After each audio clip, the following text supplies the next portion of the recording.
hope. How do we feed hope? Because hope is not instinctual. Hope is something that has to be nurtured.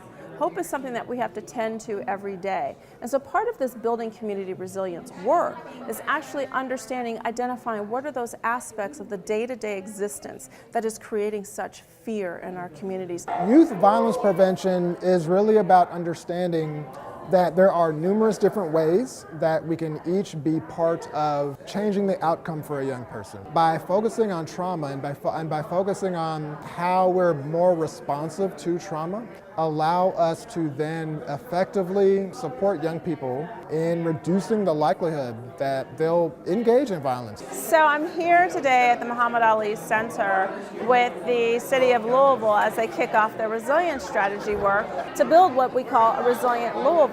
And so that's also recognizing not just healing from trauma, but to stop the traumas in the first place, whether those are community-based traumas or traumas that are within our systems. Every city around the country is dealing with this challenge of trauma, community trauma. As a city, we have an opportunity to think about, well, how do we tackle that challenge? What type of resources or interventions do we want to apply to try and address this challenge? And so today is really a framing.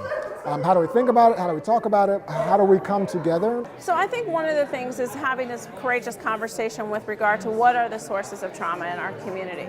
And while we can pinpoint things such as violence or the effects associated with poverty, there's the racial trauma, the history of racial trauma. And so understanding that we can have that brave and courageous conversation that does lead to healing is really important, because it's not about necessarily bad people, but recognizing that it's bad policies that, yes, are carried out by people, but that they're really institutionalized issues. We want everyone to see themselves in this work. None of this works without community involvement. None of this works without community engagement. None of this works without community leadership. We have a 5-year opportunity to do some really intentional groundbreaking work moving forward. It's going to continue being a question of equity. It's going to continue being a question of addressing our history of racism and oppression and putting in place interventions that address those things. When you look at the statistics, I should not be standing here. I had all of the supports, emotional and otherwise, to help me bounce back from the traumas that I had endured.